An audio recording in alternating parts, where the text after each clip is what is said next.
Good evening, you fantastic and glorious degenerates of this floating rock that we call Earth. Welcome back to another fantastic edition of Off the Wire. I am your host, Noel Lynn, aka the Cajun Libertarian. And tonight we have some interesting topics to cover. I'm sure most of you know about and have heard, Trump may be arrested. I mean, what else is there to say about that? Really, nothing else. So we'll see what happens after that unfolds.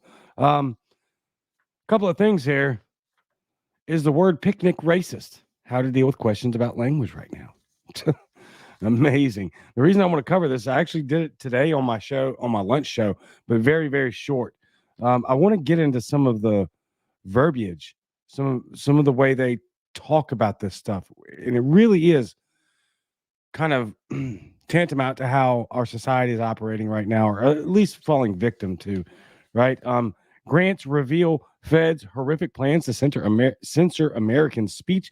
This is kind of horrible. So we're definitely going to talk about that. And then, who is the most powerful doctor in the world? That answer might surprise you. Next on Off the Wire.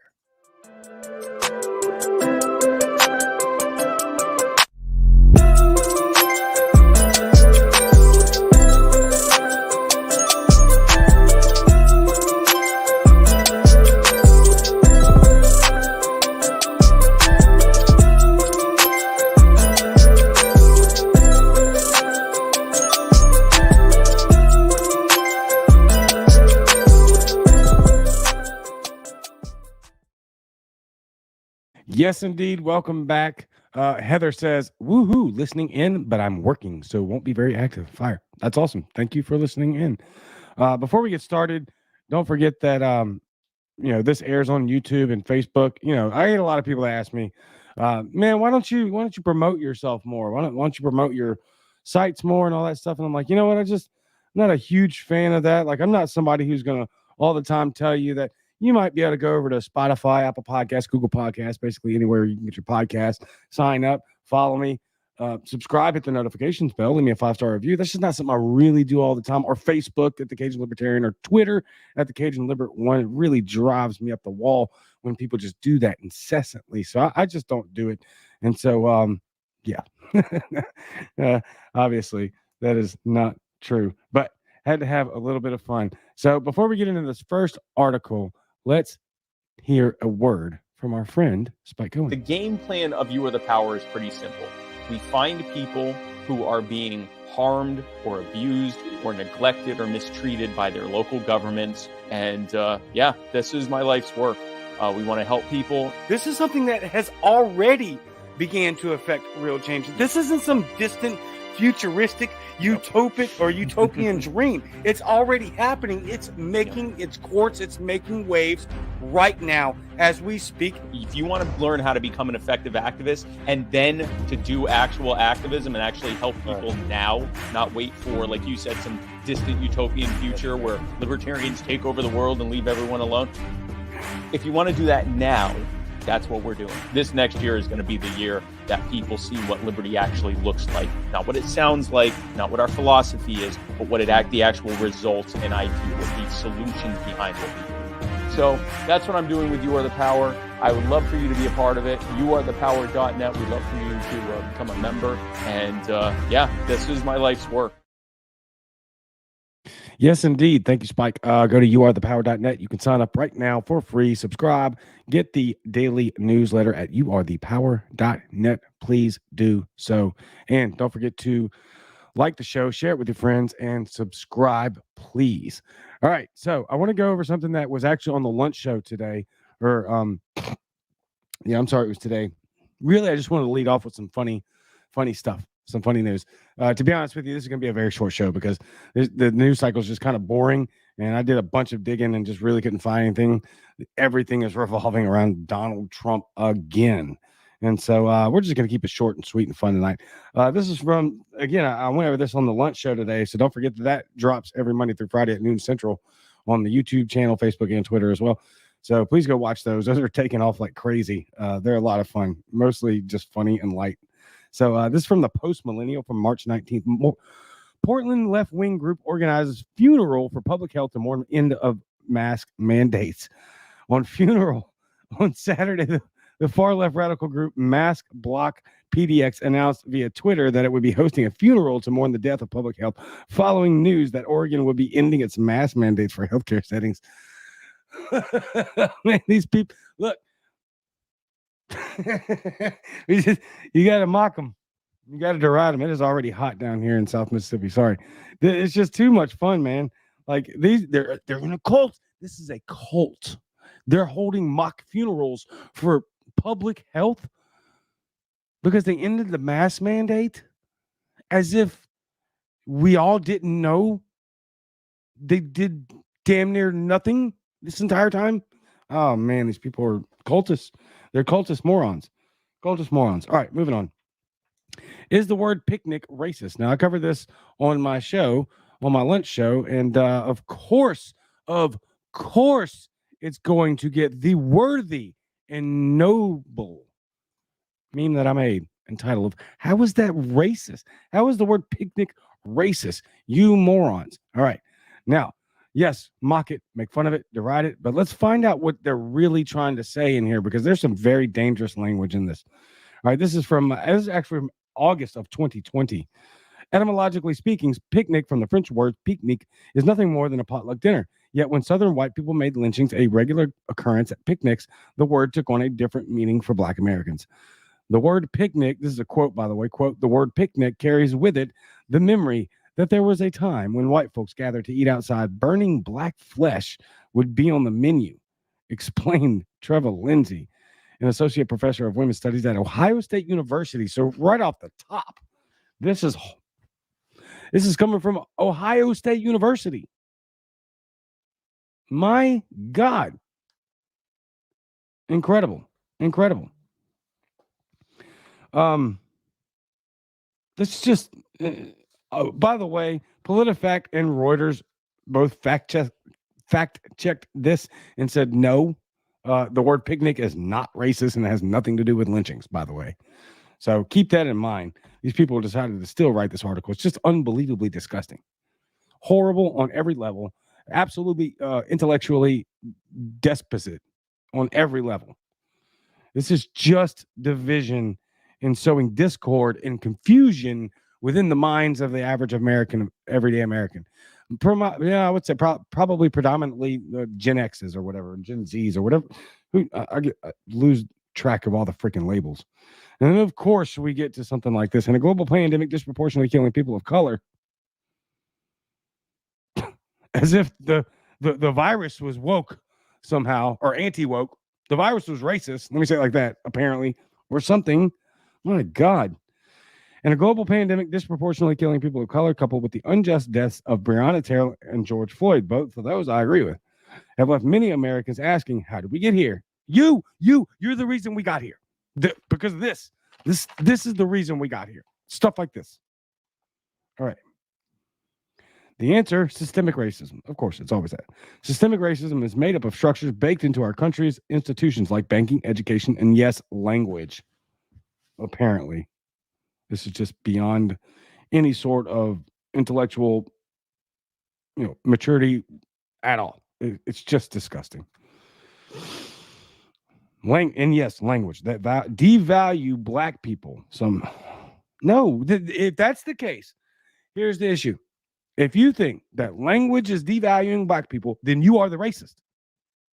You're the racist. You're the one that sees the people of color as lesser than and can't overcome basic etymology, basic language. You're the racist here. You are. Clearly. There ain't a damn Black person I know, and I talk to some every day. They don't focus on this stuff because they're above it. You're not, because you're a racist. And obviously, I'm using the word you. I'm talking about the person writing the article, right? Not to be confused there. In recent months, we've begun to exercise culturally insensitive words and phrases from the zeitgeist.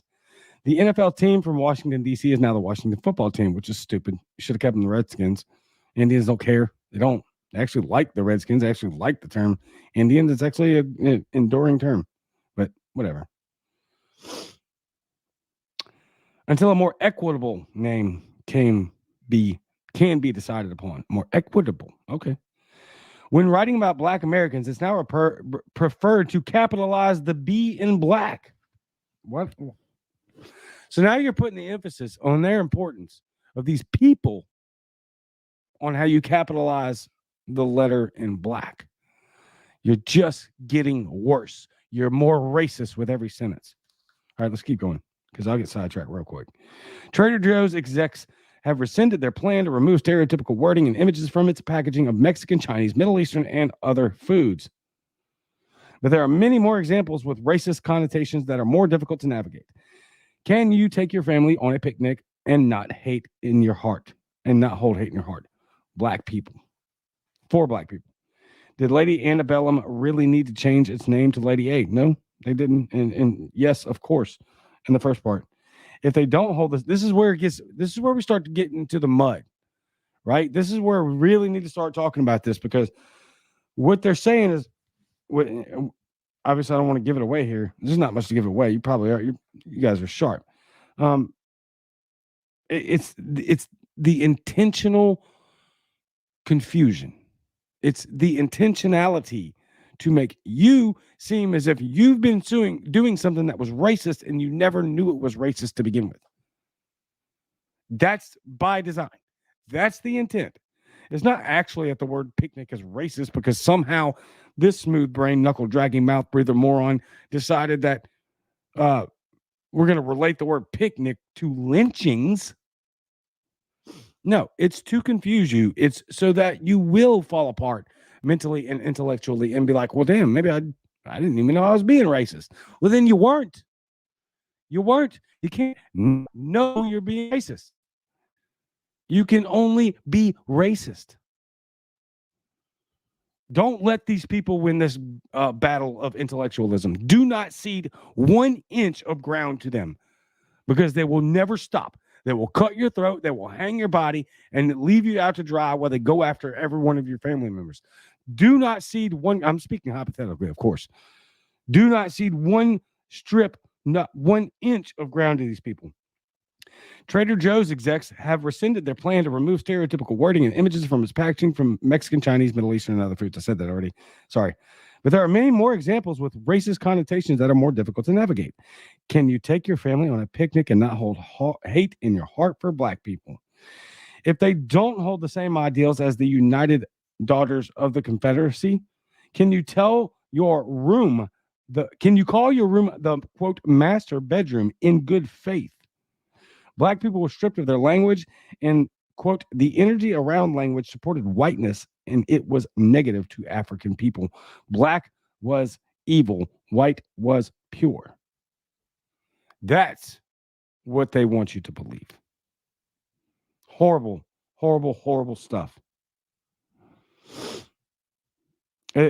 Black didn't have any humanity. White had value. These are all, I would love to go back. If I had a time machine, I could go back and find out if during these times that they're referencing, if they even actually call black people, or white people, white people. Personally, there's no such thing. Scientifically, there are no such things as black or white people. Go find one. No, we're all just different shades of brown. This doesn't exist.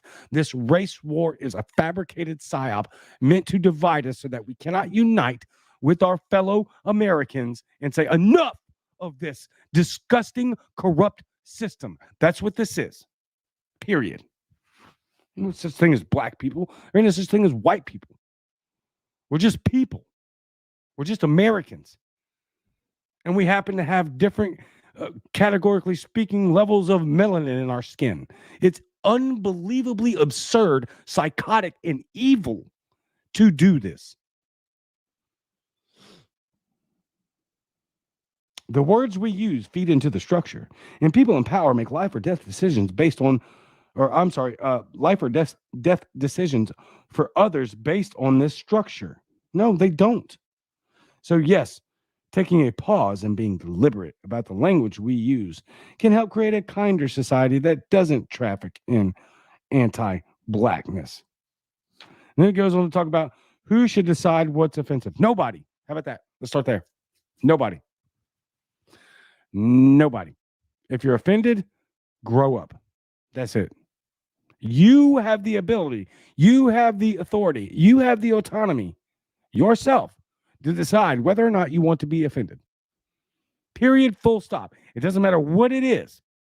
If you don't want to be offended, don't be. If you lack any sort of spine or maturation whatsoever, then you're going to be offended. And that's the problem with the progressives, right? And that's what everybody's talking about. Can't define woke. I mean, that's all what woke is. You're going to be mad at what the TV's told you to be mad at. You're in a cult. And that's really the only two things about it. Like, I support the current thing. MSNBC tell me what to be mad about, and I'm going to follow the cult blindly. It's just truly disgusting. It's horrific. Let me read you the last paragraph, and then we're getting up, moving on. So, should you stop using the word picnic? Not necessarily. First of all, there isn't a really easy replacement, and swapping outdoor potluck meal doesn't roll off the tongue. Oh, so now you're seeing the actual fruition of this cult. They want to tell you that your language needs to be revised because it's racist without you knowing you're being racist. But then they also say, well, I mean, we don't really have to do anything about it. We just want you to be effing confused because it's too much work to not use the word picnic. Yep. There you go. Cult. Woke. There it is. Right there.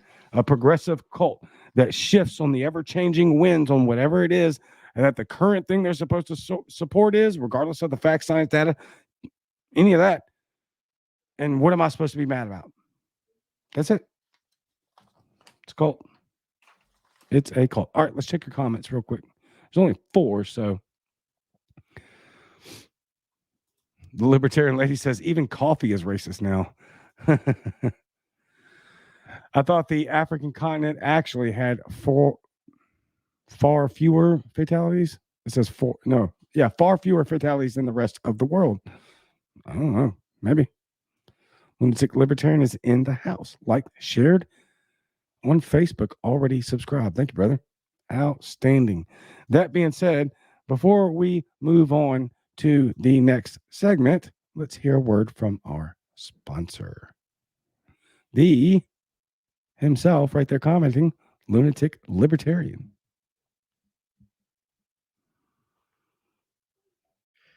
Welcome all. This is Justin Loudon, is the Lunatic Libertarian podcast, the place to engage lunatic ideas about freedom, building skill sets, encouraging individual tangible knowledge, self-sufficiency, and engaging all of humanity, regardless of political affiliation, sex, race, color, creed, pronoun, preference, social economic background, or any label, title, or category you choose to affiliate yourself with. We appreciate all the knowledge for the better of all mankind, and we thank you for listening to the Lunatic Libertarian.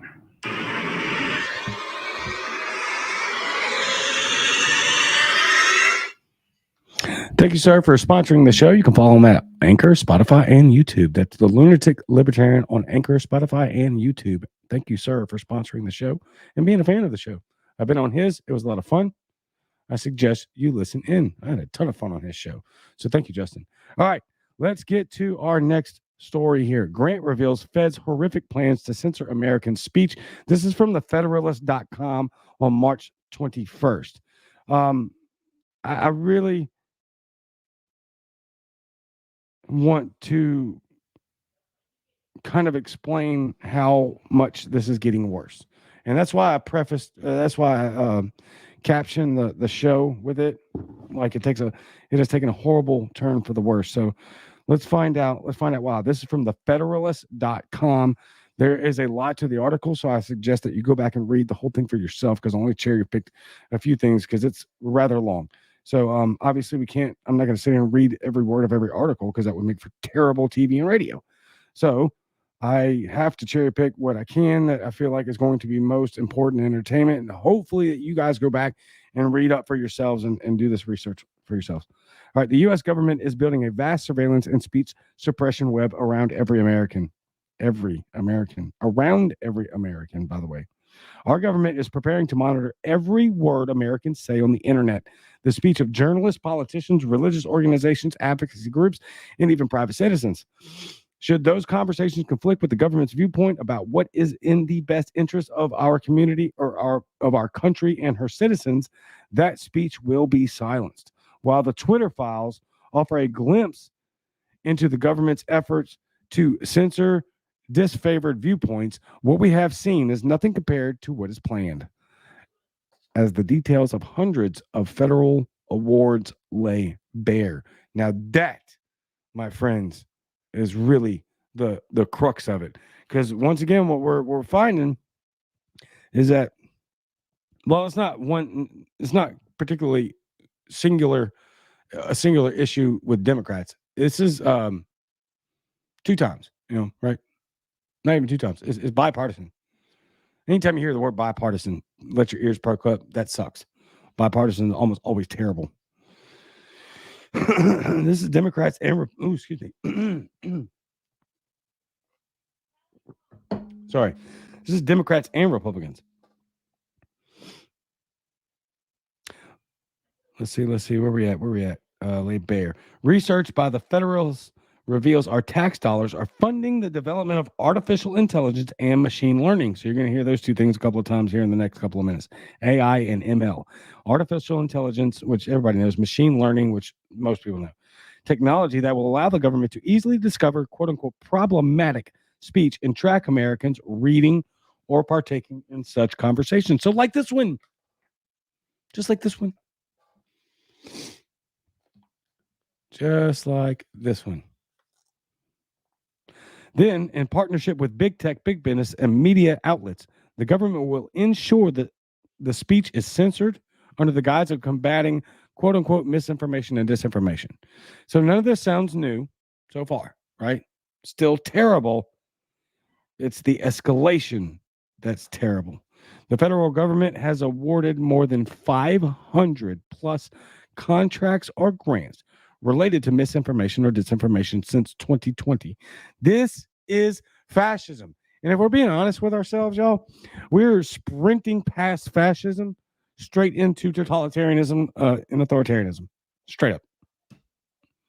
With a good pinch, heavily seasoned amount of communism sprinkled in and crony capitalism.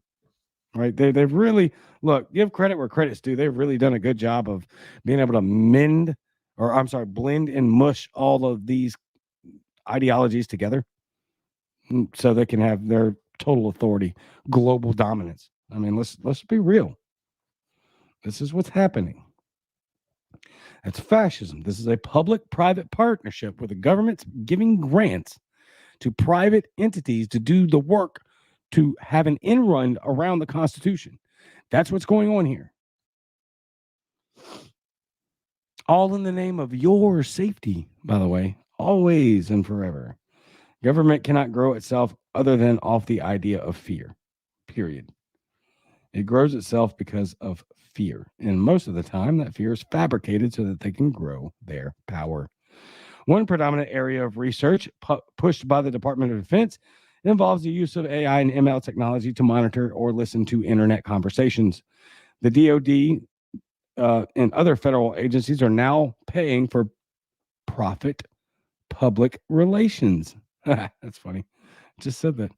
And communications firms to convert their technology into tools for the government to monitor speech on the internet. By the way, I only read these. Only time I read these things before we talk about them on air is when I'm just cutting, copy pasting for the notes. We're kind of like, we're always kind of experiencing this together. I promise you. Excuse me. First, the AI and ML technology under development will mine every conceivable mode of conversation for the government. Consider, for example, the database is monitored by just a few of the companies the government is paying to develop this AI and ML technology. Now, here's a small list, And we're at the end of this article now, but listen to the lists and what's happening. Peak Metrics, the recipient of a $1.5 million award, tracks millions of news sites, blogs, global social media platforms, podcasts, TV and radio, and email newsletters. Omelas Inc., which received more than $1 million in taxpayer money, calls data from the most influential newspapers, channels, TV channels, government office, militant groups, and more across a dozen social networks and messaging apps, thousands of websites, and thousands of RSS feeds. Alethea Group, which received a Phase 1 award of nearly $50,000 to develop a machine learning tool for proactive disinformation, misinformation detection, assessment, and mitigation. Both it covers data sources, including mainstream and fringe social media platforms. So, and fringe, mainstream and fringe. That's frightening. They're all over the place, everywhere. Fringe social media platforms, peer-to-peer messaging platforms, blogs and forums, state-affiliated media sites, gray propaganda sites, whatever that means, and the dark web. NewsGuard, which you've heard of probably more than once, awarded $750,000 by the DoD, offers two databases, including its reliability ratings database of thousands of news and information websites, and a second database of purported hoaxes. And then the last one that they cite here is Primer, which scored a $3 million award to develop its technology. Offers a database that looks to news and media data sources, publicly captured images, the dark web, cyber attacks shared by the general public, and classified, presumably for government clients, and unclassified data sources. Primer also partners with Flashpoint, which adds Telegram, Reddit, Discord, and the deep and dark web to the database. Is mind. Look, man, this is something I've been talking about for a hot minute, right? Like, I don't trust any of these sites to communicate on, which is somewhat okay for me, because I don't really everything I talk about here, is like in regards to politics and things of societal decay and all of that. That's just I'm wide open with you guys, transparent. This is what I talk about my day-to-day personal messages, so I don't have any fear of that. All I'm saying is people are like, oh, let's talk about this or that. We can use this site. No, you can't. You're being monitored. Every single actual app and everywhere you go, you're being watched. There is no secure location, none whatsoever, in my opinion. And I think that, well, let's see. I think that the Federalist.com really just laid that out there. So go check that whole article out. It's quite alarming, and it's good information. The Federalist.com, March 21st. The only thing I didn't like about it was that they offered a bit too much of their personal kind of op-ed type of situation instead of just raw data. Lunatic Libertarian says, I did my research. LMFAO. If they read my internet speech, LOL, I'm definitely going to the gulag. Oh, man. Scientific Libertarian 2.0. First page was taken down before the 2020 election. I haven't figured out why. I lost 18,000 followers. My goodness. No telling. I mean, this is what we're dealing with. This is what we're up against. And so while we need to search for alternative sources and outlets in order to spread the information and the message and to communicate, we also need to play the game. You have to. We have to. Otherwise, it's shut down and quit and cede all the ground. That's not an option. None. We still need to be present on the major battlefields of information.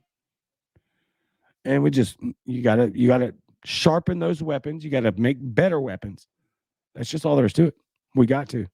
I cannot stand this talk about, well, why are you still using that platform? I don't get this very much. I hear it from other much more bigger sites than me, bigger voices than me.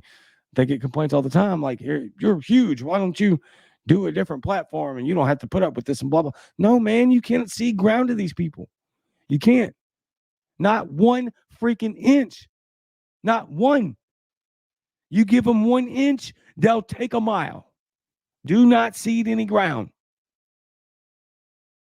What we do is we learn and adapt in real time to fight the battles and the wars in the places and means and avenues in which we can be successful. That's it. If we lose this war, it's over. Period. All right. Let's get on to our last article here, and then we're going to jump up out of here. It's going to be a short night. Who is the most powerful doctor in the world? As I captioned it, who is the most powerful doctor in the world? You might be surprised. And if you're not, then we are in trouble. If it wouldn't make for such terrible TV and radio, I would literally sit here and wait for your comments, for your guesses as to who the most powerful doctor is in the world. Excuse me, throat's getting dry. This is from January 6, 2023 by Clinic Near Me. Bill Gates. You might be asking yourself, hey, Cajun, hey, Noah, what the hell are you talking about? Bill Gates isn't a doctor. I know that, my friends. I know that very well. But yes, if you Google right now, look it up right now on your phones, who is the most powerful doctor in the world, your answer will be Bill Gates. Let's find out why. Some people are often surprised when they search for, quote, who is the most powerful doctor in the world, and they find the name of Bill Gates listed as the most powerful doctor in the world on Google. Some people find it crazy and are curious to know why Bill Gates is listed as the most powerful doctor in the world. It is well known that wealthy people of the world donate their money to the welfare of the people. They usually like to contribute to the health and education sector in order to provide equal opportunities for all. Wealthy individuals tend to give and then return to their routine lives. Nevertheless, Bill Gates contributed to getting a United Nations Health Organization established in Geneva. Excuse me. And over the past few years, the co-founder of Google has become the second biggest donor of the WHO, or also known as AKA the World Health Organization. In terms of conditions, Bill Gates came after the United States and crossed over to the United Kingdom. Yeah, I mean, you basically have your answer right there. I wasn't going to comment. I was just going to leave it. I was going to leave it there. But you can probably, you're sharp enough, and most of you are, extrapolate from there exactly why it is that Bill Gates has been named the number one doctor in the world, the most powerful doctor in the world. I'll spare you some time because I'm probably going to go. I'll do a lunch show on this. I'll go into on a more detail on the lunch show. So don't forget my Friday, noon Central, Liberty lunch break, the topic du jour. Let's cut right to the chase. He's the most powerful doctor in the world, even though he's not a doctor. Not under any circumstance, not under any situation whatsoever, is Bill Gates a doctor. He's a technology software engineer. The dude that kind of started Microsoft. That's who Bill Gates is. He's not a doctor. It's money. Because he donated to the WHO and other more powerful institutions around the globe, they named him the most powerful doctor in the world. Now, if this isn't the height of misinformation, disinformation, malinformation, or whatever information with the prefix that you want to slap onto it, doesn't prove that the main source of mis and dis and malinformation isn't the government. Look, man, I don't know what to tell you. They're literally gaslighting you into thinking that Bill Gates is the most powerful doctor on the planet simply because he donates money, which by all accounts seems like just a money laundering scheme to these World Health Organizations, not just the WHO. but United States institutions, UK institutions, global institutions everywhere. I got a scratch in my throat all of a sudden. Sorry. But you and me, we're the ones that need to be cyberbullied and surveilled into not speaking our opinions anymore over disinformation, malinformation, misinformation. When the government, as Rand Paul so succinctly and accurately put it, the United States government is the number one purveyor of all bad information with whatever prefix you want to put on it. Mal, dis, or miss. Doesn't matter. Incredible. Incredible. Keep your ears up, keep your eyes open, and keep your tongue sharp and intelligent. We're headed into terrible times. We're already there. Most people just don't realize it. The difference between now and the future is that we do still have an ability to fight.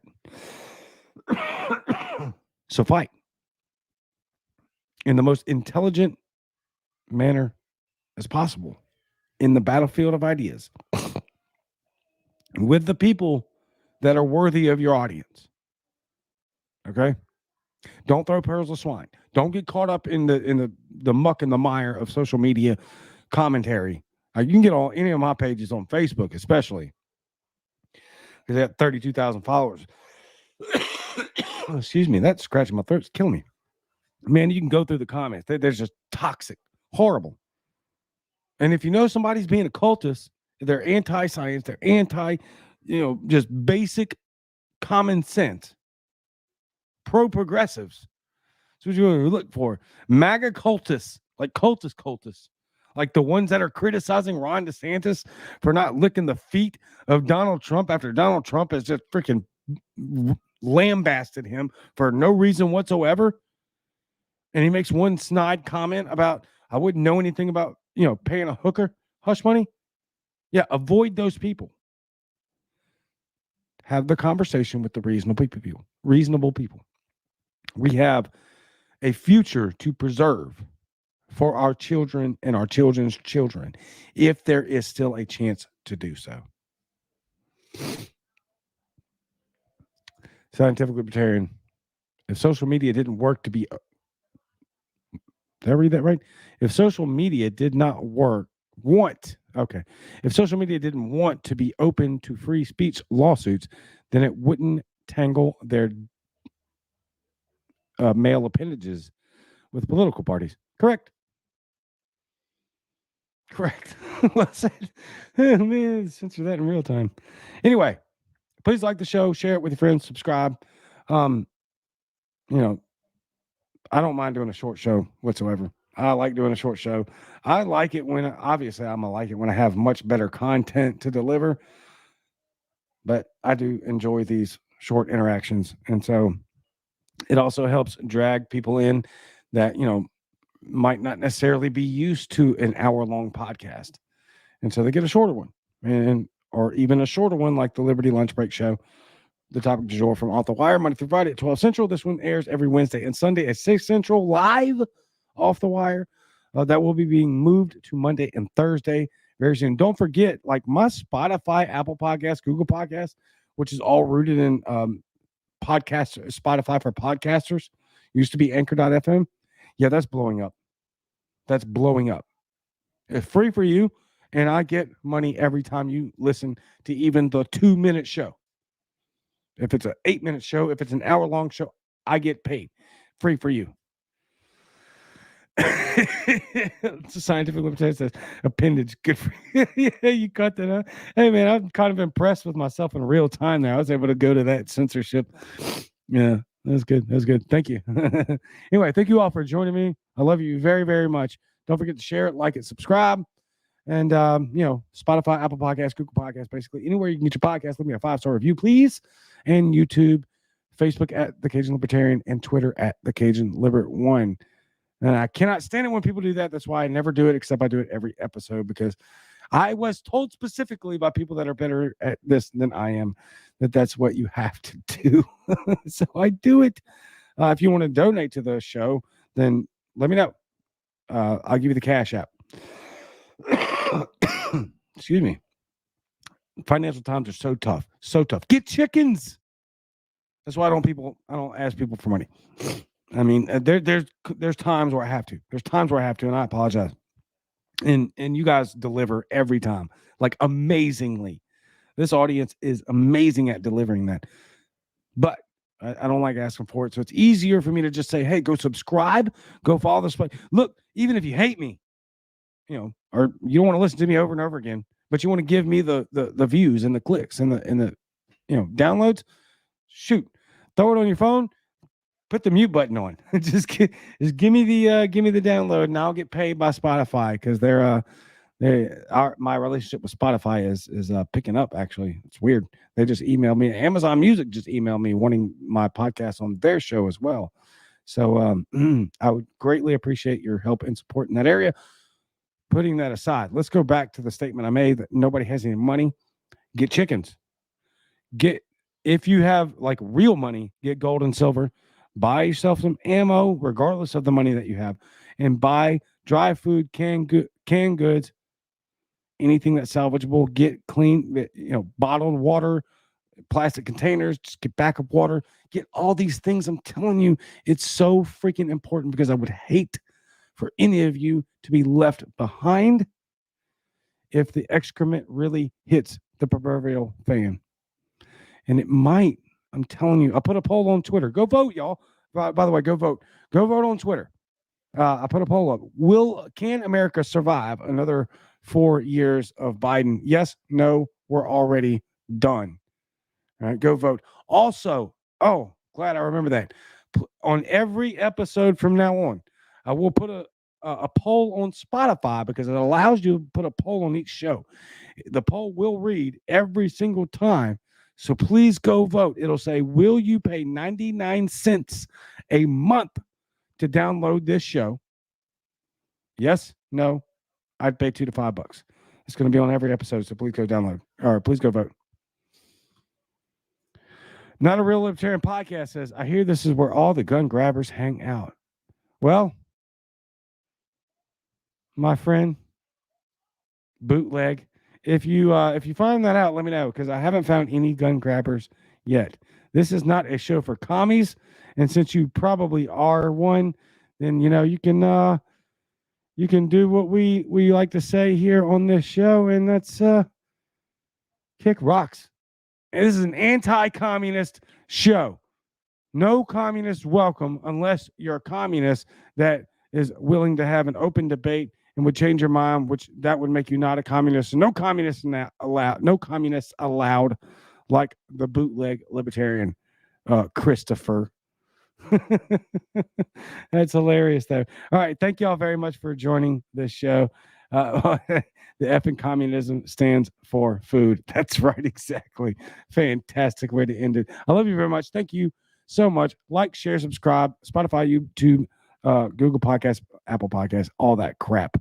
And I will see you Monday through Friday at noon Central and Wednesdays and Sundays at 6 Central, soon to be Mondays and Thursdays at 6 Central. And I am out. Actually, I'm not out. Galatians 2:20. Now I'm out.